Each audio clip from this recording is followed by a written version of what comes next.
What's up, everybody? Welcome back to another video on my YouTube channel. And as we dive deeper into the NBA offseason, Summer League is just beginning. We had the draft, and now we're pretty deep into free agency. A bunch of moves have been made, and I just wanted to briefly touch on some of the highlights so far of free agency, some of the big trades, some of the big offseason signings, and then I want to touch briefly on Kevin Durant's trade request, why he hasn't been traded yet, and why potentially his value may not be as big as people think. So just to start off, one of the big trades that was made was the Mavericks acquiring Christian Wood from the Rockets. I think this is a very good trade for Dallas because it gives Luka a little help, a little more athleticism at the big man spot. He can obviously shoot the three. He can hit the mid-range, so very capable scorer, three-level scorer. That should help Luka and the Mavs out next year as they try and make some more progress following their run to the Western Conference Finals. And then, obviously, another big trade that was made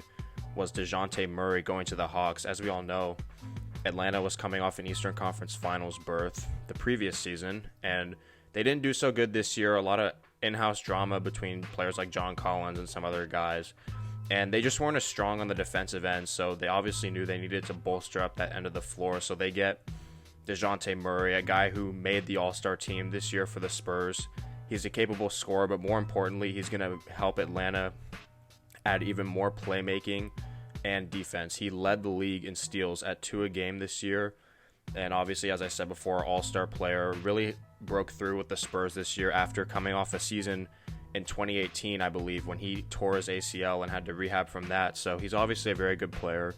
And it kind of just seems like the Spurs are finally starting to embrace a rebuild that has been necessary, honestly, ever since 2014. Since 2014, when Tim Duncan retired, Manu Ginobili retired, Tony Parker went to the Hornets and then retired.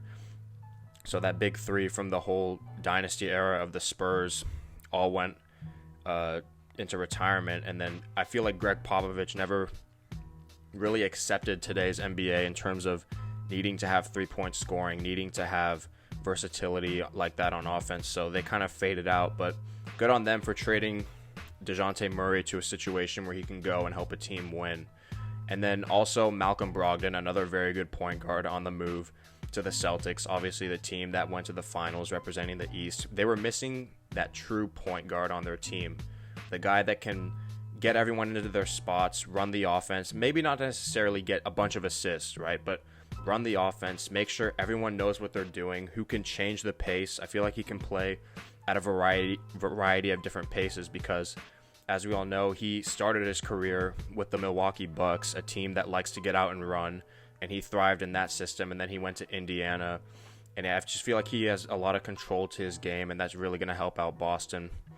And then another big trade that was made was Rudy Gobert, 3-time Defensive Player of the Year, traded to the Minnesota Timberwolves for a bunch of players and some picks.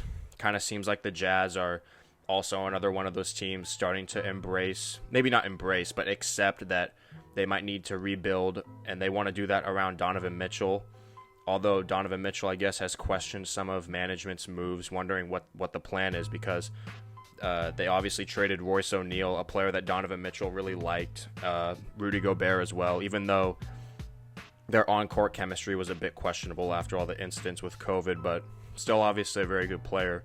And when you trade a player like that, of that magnitude, a guy that's won 3 Defensive Player of the Years, it's fair to question what the franchise's plan is, especially when you're the clear-cut best player and you want to win, and it looks like it's going to be even more difficult to do that now that Quinn Snyder, your coach, that's been your coach for your career, is also gone too. But in terms of the Timberwolves, I think this can be a very good trade. This kind of reminds me of the AD Boogie Cousins, DeMarcus Cousins experiment in New Orleans in terms of having those twin towers at center, down low. Obviously, Gobert's going to make them better, but it's going to be about how Chris Finch and the coaching staff gets him to fit with the team, because I don't feel that his game offensively and Karl Anthony Towns complement each other. Obviously, Towns is a go-to scorer. He can score down low from the mid-range three-point line, but Gobert, his offensive game is more pick and roll, lob threat, that kind of stuff.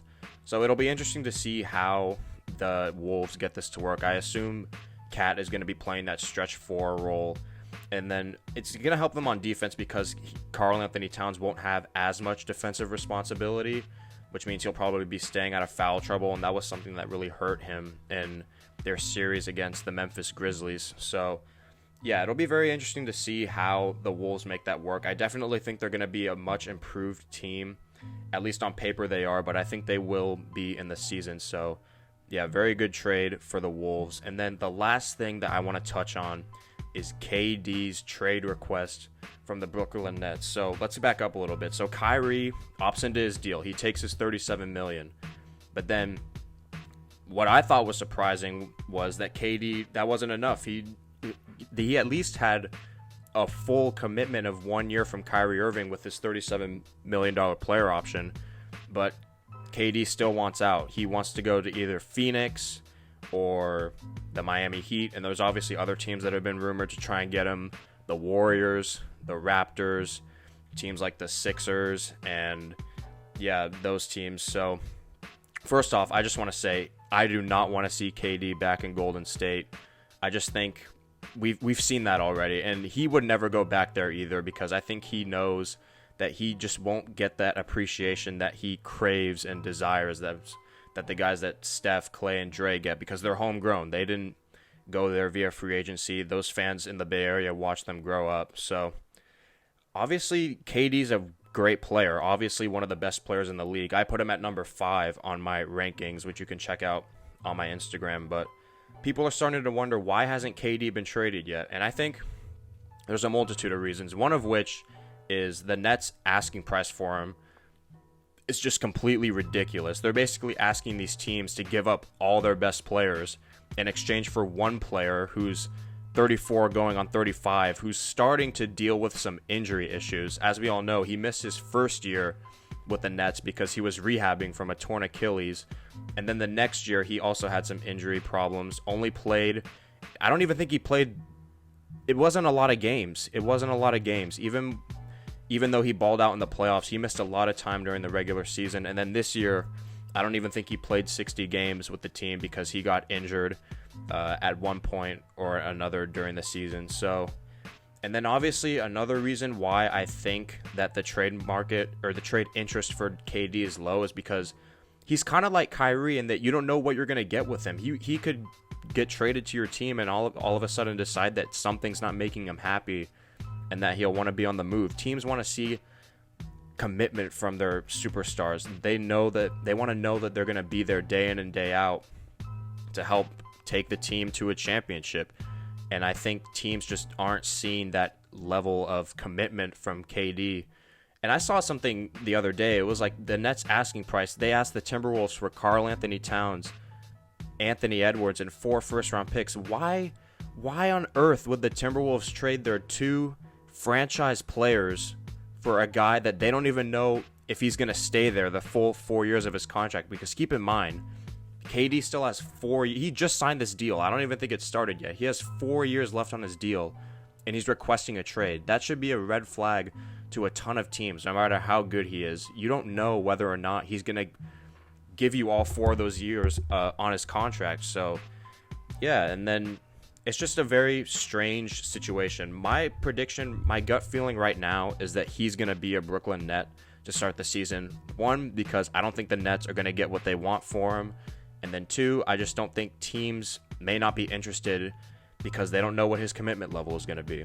So, yeah, a lot of interesting stuff happening so far in the NBA offseason. Let me know what you guys think the best moves have been. And then, obviously, there's also been some underrated things, like guys getting extensions like Jokic, Booker, John Morant, Darius Garland, Zion Williamson, all those guys.